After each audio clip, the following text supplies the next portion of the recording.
días, niños. Buenos días, papás. ¿Cómo se encuentran? ¿Cómo les fue el fin de semana? Espero se encuentren muy bien, con excelente salud y con mucho ánimo para comenzar a trabajar en este inicio de semana. Bienvenidos a la sesión de hoy, lunes 8 de marzo del 2021. Quiero darles las gracias por acompañarme de nuevo en estas clases a distancia y por el esfuerzo que ustedes, padres de familia, y ustedes, niños, han venido mostrando todos estos días en todas estas sesiones. Hay que seguirnos esforzando y cumpliendo con todas las actividades para que aprendan un poquito más día a día. En esta sesión estaremos necesitando en la primera actividad tu libro de socioemocional porque trabajaremos en esa materia.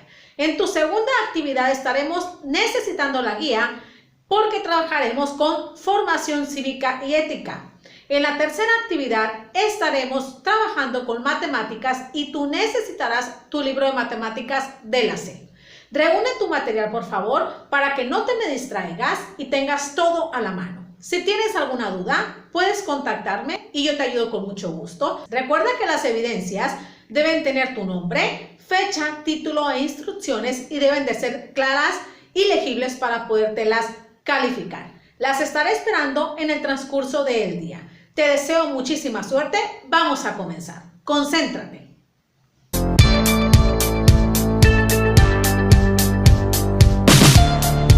Muy bien, niños, vamos a iniciar con su primera actividad en su materia socioemocional con el tema las emociones. Estaremos trabajando con tu libro de socioemocional.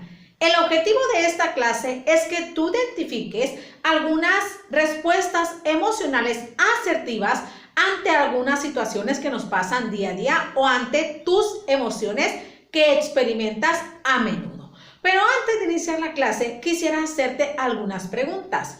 ¿Sabes qué son las emociones? ¿Qué haces tú cuando te hacen enojar? ¿Cuando sientes tristeza, alegría, miedo, etcétera? ¿Identificas qué situaciones te provocan esas emociones? Ok, vamos a iniciar. ¿Qué son las emociones? Las emociones son estados afectivos. Las emociones es todo lo que nosotros sentimos, por ejemplo, tristeza, alegría, miedo, enojo, ira, etc. No hay emociones buenas ni emociones malas. Simplemente se clasifican en negativas y positivas por lo que nos hacen sentir a nosotros. Estas emociones están presentes en todo momento e influyen en la manera que todos nosotros nos relacionamos con nosotros mismos y también con los demás. Cada una de las personas expresan de manera distinta cada una de sus emociones. ¿Por qué? Porque no todos somos iguales. Cuando todos nosotros reconocemos e identificamos adecuadamente las emociones, vamos a poder manejarlas mejor. Podemos aprender a manejar nuestras reacciones para que sean adecuadas, para que sean correctas, con el fin de no lastimar a los demás y no lastimarnos nosotros mismos. Por eso tenemos que aprender a controlar esas reacciones, las reacciones que nosotros tenemos ante cualquier emoción. En nuestra vida atravesamos por distintas circunstancias y situaciones que nosotros en ocasiones no sabemos cómo reaccionar, pero existen distintas maneras de expresar estas reacciones, de expresar lo que nosotros estamos sintiendo sin dañar a los demás y sin dañarnos a nosotros mismos. Recuerden que las emociones es algo natural, no podemos evitar experimentarlas. Pero sí depende de nosotros el cómo las vamos a expresar, el cómo vamos a reaccionar. Eso sí depende de nosotros.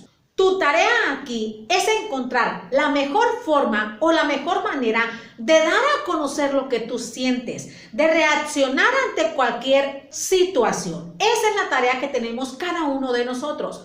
Controlar lo que sentimos y expresarlos de manera adecuada.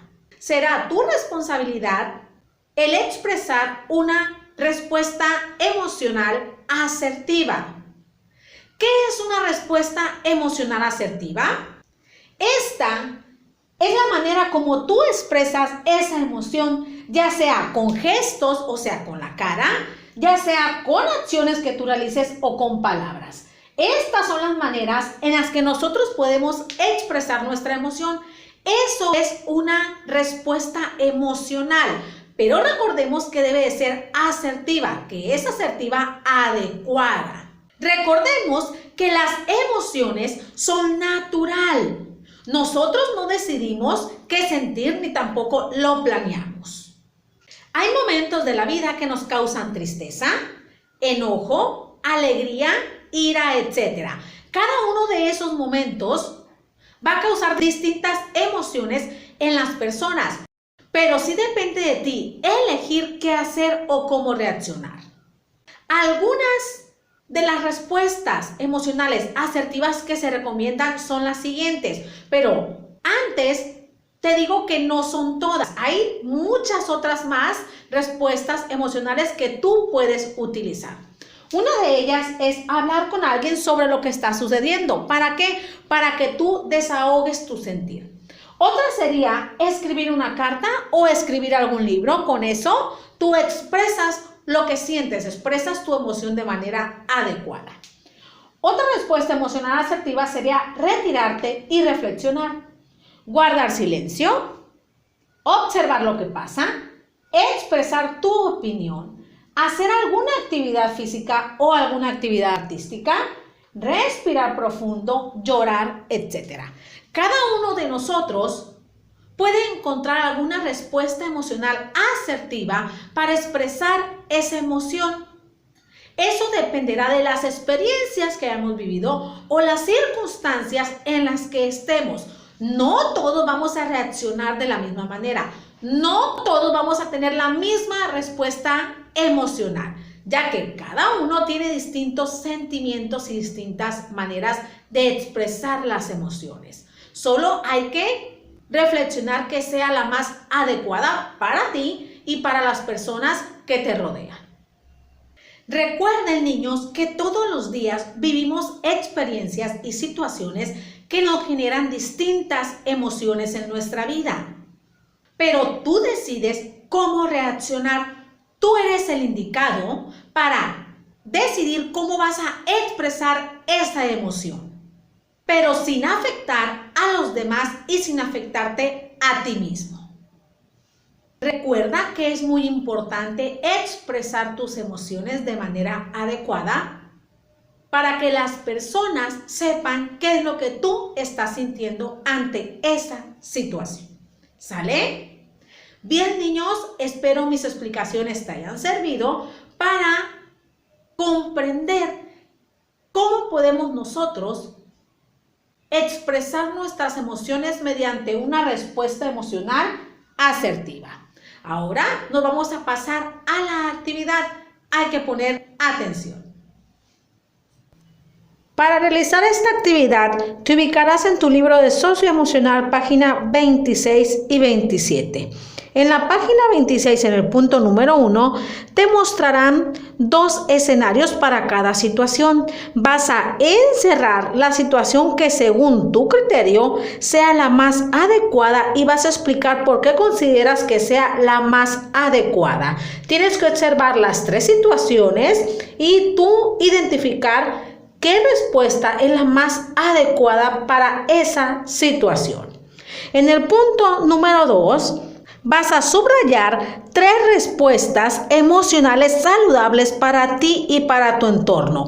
Posteriormente, en el punto número 3, vas a escribir la respuesta emocional adecuada que tú podrías tener la próxima vez que te enojes, te asustes o te sientas triste. Tómate el tiempo que tú requieras para realizar esta actividad. Una vez que la termines, nos pasaremos a la actividad número 2.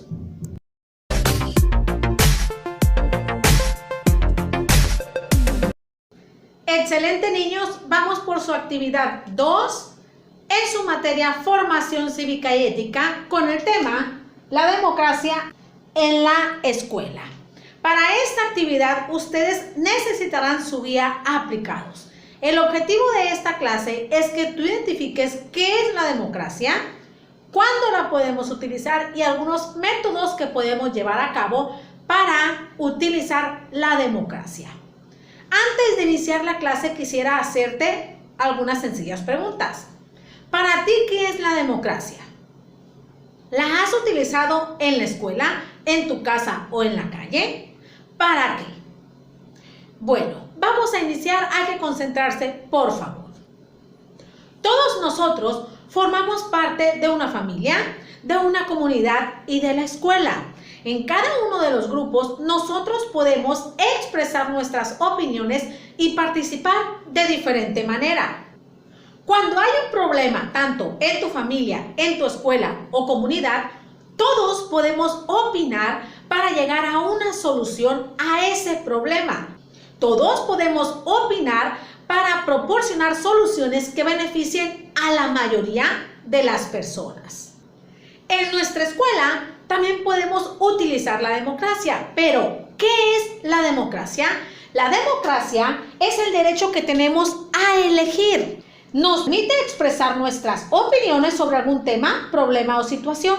La democracia es tomar en cuenta lo que la mayoría decida. Y esto nosotros lo podemos utilizar en la escuela, porque en la escuela se deben respetar los derechos tanto de los alumnos, maestros y personal. Por lo tanto, podemos utilizar la democracia al momento de hacer alguna elección. Por ejemplo, cuando se decide qué comer para el Día del Niño o la posada de Navidad, estamos utilizando la democracia porque se toma en cuenta lo que decida la mayoría de los alumnos. No solamente uno, ni solamente la maestra. Se toma en cuenta lo que decidan todos. Eso es la democracia, la oportunidad de elegir, de decidir lo que beneficie a la mayoría. También nosotros en nuestra escuela podemos observar acciones justas e injustas. En las injustas no se lleva a cabo la democracia. En las justas sí, porque en las justas es dar a quien lo que merece. Un ejemplo de acciones justas es respetar el reglamento escolar o sancionar a las personas que no cumplan con las reglas de la escuela o tomar en cuenta la opinión de todos los alumnos. Una acción injusta que nosotros podemos observar en la escuela es que solamente se tome en cuenta la decisión de un alumno, de una maestra o del director y que no se tome en cuenta lo que diga la mayoría de la comunidad escolar. A eso se refiere con acciones justas e injustas. La mayoría de las escuelas deben establecer normas y sanciones si estas normas no se cumplen. Esto sería también el uso adecuado de la democracia. Sancionar a las personas que no cumplan con esa norma o que violen las reglas de la comunidad escolar. Para que la democracia se lleve a cabo de manera correcta, podemos aplicar distintos métodos, distintas acciones. Pero ¿cuáles son estos métodos que la mayoría de los alumnos, docentes y directivos podemos utilizar para llevar a cabo la democracia? Son los siguientes: la asamblea, el diálogo, la votación, el consenso y el disenso. Te voy a explicar en qué consiste cada uno de estos y te daré ejemplos. Pon mucha atención porque lo necesitarás para tu actividad. Empezaremos por explicar la asamblea.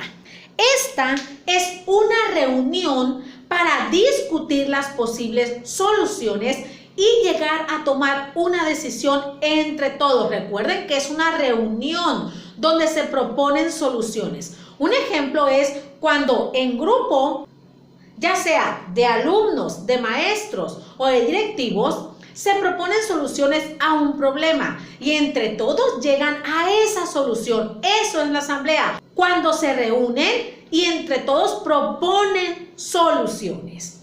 Pasamos al segundo método, que es el diálogo. Esto es cuando dos personas están conversando y platicando y llegan a la solución correcta entre los dos. Proponen soluciones y entre los dos deciden lo que van a realizar. Por ejemplo, que dos alumnos se pongan de acuerdo para realizar una campaña de la separación de basura en orgánica e inorgánica y coloquen carteles Eso es un diálogo, que se pongan de acuerdo qué es lo que van a realizar para hacer esa campaña. ¿Hasta ahí vamos bien? Ok, el tercer método es la votación. Este es cuando se toma un acuerdo entre todos, pero se respeta lo que la mayoría decida. Por ejemplo, cuando ustedes levantan la mano que deciden lo que van a comer el día del niño, eso sería una votación porque se toma en cuenta la decisión de la mayoría y se llega a un acuerdo. Entonces, ¿queda claro lo que es la votación? Es cuando se toma en cuenta la decisión de todos, cuando levantamos la mano y decidimos qué sí hacer y qué no hacer. ¿Sale? Vamos por el cuarto, que es el consenso. Este es cuando todas las personas están de acuerdo en esa decisión, cuando la mayoría decide lo mismo y se va a realizar de acuerdo a lo que digan todos. Eso es el consenso. Pero a diferencia del consenso, también existe el disenso. Este es cuando no todos están de acuerdo con esa decisión. Por lo tanto, no se llega a la solución. ¿Por qué? Porque no todos van a estar de acuerdo. Por ejemplo, puede ser que en tu salón de clases la mitad de tus compañeros quiera comer alguna cosa y la otra mitad decida comer algo distinto. Por lo tanto, ahí no se va a tomar ninguna decisión. ¿Por qué? Porque no todos están de acuerdo. Eso es disenso. Cuando no todos están de acuerdo, por lo tanto, no se puede tomar una decisión. Esos son los métodos que podemos utilizar para aplicar la democracia en nuestra escuela. Siempre es necesario que todos lleguemos a ese acuerdo y tomemos la mejor decisión para nosotros y para la mayoría de las personas. Es importante, niños, por eso, respetar las normas y los acuerdos democráticos para no dañar a las otras personas y no dañarte a ti mismo y poder mantener una convivencia sana, pacífica y estar en armonía. Por eso es muy importante la aplicación de la democracia en la escuela, ya que esta nos permite estar bien con todos, nos permite la convivencia sana, pacífica y armónica. Bueno, niños, espero mis explicaciones les sirvan para poder realizar la siguiente actividad. Pongan mucha atención. Para iniciar esta actividad te ubicarás en tu guía aplicados página 310. En el punto número 1 realizarás lo siguiente. Primero tienes que colorear el recuadro que consideren en tu escuela para aplicar una sanción. Después tienes que colocar si es justo o injusto cada uno de esos criterios. Posteriormente vas a explicar por qué consideras que el criterio que se utiliza en tu escuela es justo o injusto. En el punto número 2 vas a escribir cada concepto junto a su ejemplo de aplicación en la escuela. Recuerda cómo te lo expliqué en el video. Tómate el tiempo que tú requieras para que realices esta actividad. Una vez que la termines, nos pasaremos a la actividad número 3.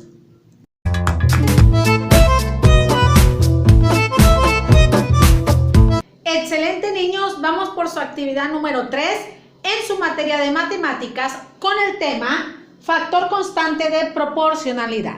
El objetivo de esta clase es que recuerden cómo podemos calcular el factor constante de proporcionalidad y qué es el factor constante de proporcionalidad. Para iniciar la clase, primero vamos a recordar qué es.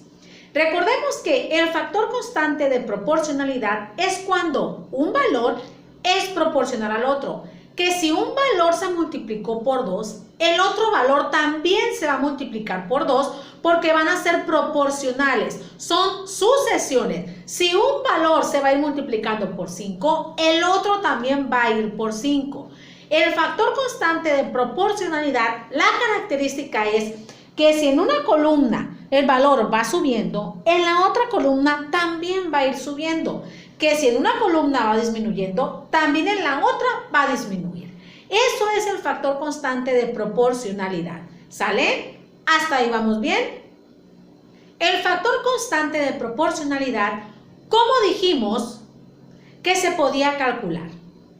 ¿Qué operación podemos realizar para que lleguemos al cálculo del factor constante de proporcionalidad? Una división, ¿verdad?